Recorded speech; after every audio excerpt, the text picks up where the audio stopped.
Allah Subhanahu wa taala menyebutkan wa ma kana Allahu liyu'adzibahum.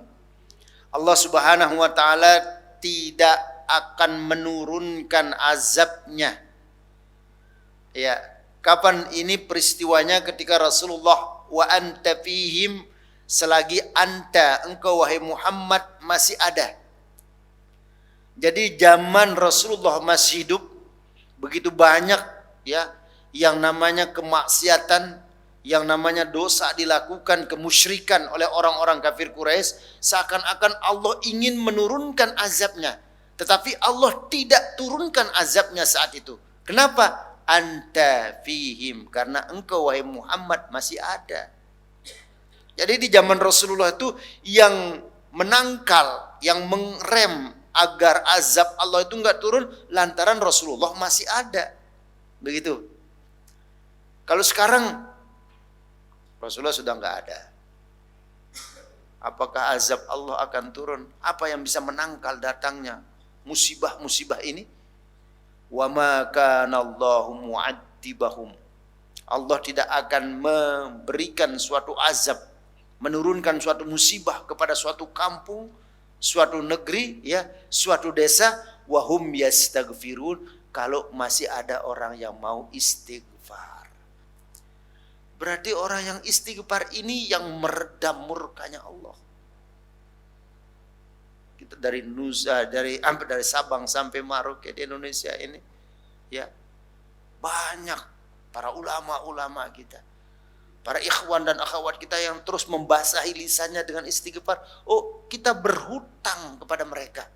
Dialah yang meredam murka Allah sebenarnya dengan istighfar mereka. Nah, karena itulah ya, bahwasanya istighfar ini adalah suatu yang bisa menangkal datangnya suatu musibah. Ya. Bahkan bukan hanya musibah si istighfar ini ya, terhadap kesulitan-kesulitan kehidupan kita pun kan, Allah Subhanahu wa taala akan berikan jalan keluarnya kalau orang yang beristighfar. Hasan Basri misalnya, suatu kisah kan, ketika Hasan Basri sedang duduk, ya, ada orang 3 tamunya, kalau bahasa tamu ini mengeluh, mengadu di hadapan Syekh Hasan Basri, ya Syekh, saya katanya yang pertama,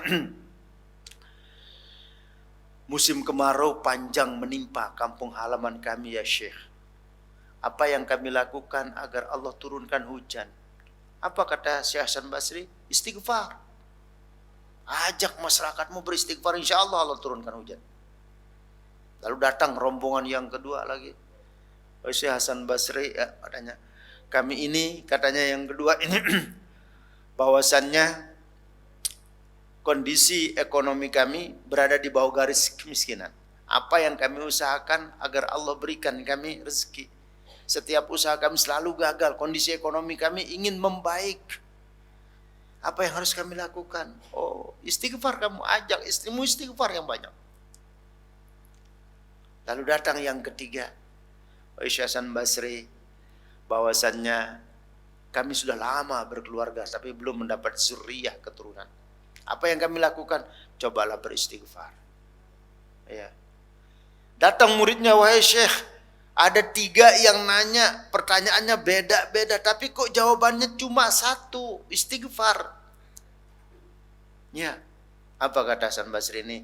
Allah Subhanahu wa taala memberikan jawaban juga di dalam surat Nuh ayat 10 dan 12. Ada surat yang ke-71 Allah berfirman, faqultu astaghfiru rabbakum innahu kana ghaffara yursilis samaa 'alaikum midrara wa yumdidukum bi amwalin wa banin. Ya.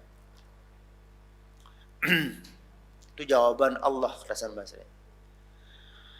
Di dalam surah Nuh ayat 10-12 Allah berfirman, faqultu astaghfiru rabbakum, hendaknya kalian beristighfar kepada Allah Subhanahu wa taala, innahu kana ghaffara, karena Allah itu Maha Ghaffar, Maha Pengampun. Karena kalian sering beristighfar kepada Allah, yursilis samaa 'alaikum midrara, Allah akan turunkan hujan yang berderai dari langit. Istighfar, Allah langsung turunkan hujan. Berarti kan solusi masalah ini kelar dengan musim kemarau itu bisa hilang dengan sebab dia beristighfar.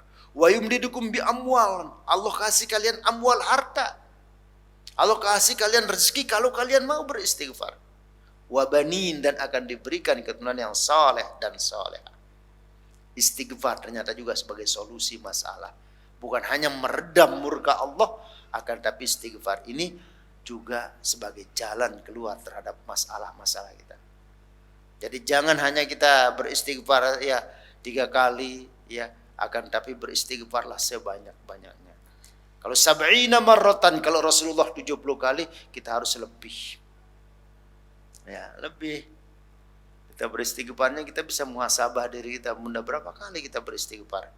Jangan hanya setiap ba'da zuhur 3 kali, ba'da asar 3 kali, ya, ba'da maghrib 3 kali, ba'da isya 3 kali, ba'da subuh ya 3 kali. Cuma 15 kali kepingin jannatul firdausi nuzula ya. Pas. Kenapa sih kita istighfar ba'da sholat asar istighfar, ntar masuk maghrib istighfar? Karena senggang waktu itu selalu ada khilaf kita manusia. Iya. Antara subuh, zuhur ada aja terselip. Zuhur, asar ada aja kesal. Asar, maghrib, tenggang dengan waktu selalu ada celah. Ya. Adalah yang namanya kita yang manusia biasa. Makanya perlu, nggak cukup anggaplah hal yang sudah rutin yang 3 kali itu, tetapi pada waktu-waktu yang lain. Apakah ba'da maghrib, ba'da isya, sambil mau tidur astagfirullahaladzim, minimal astagfirullahaladzim. Ya, tenang juga Unda kalau bisa melazimkan seperti Rasulullah sabaina, bahkan dalam hadis sampai Rasulullah 100 kali, itu akan membuat ketenangan.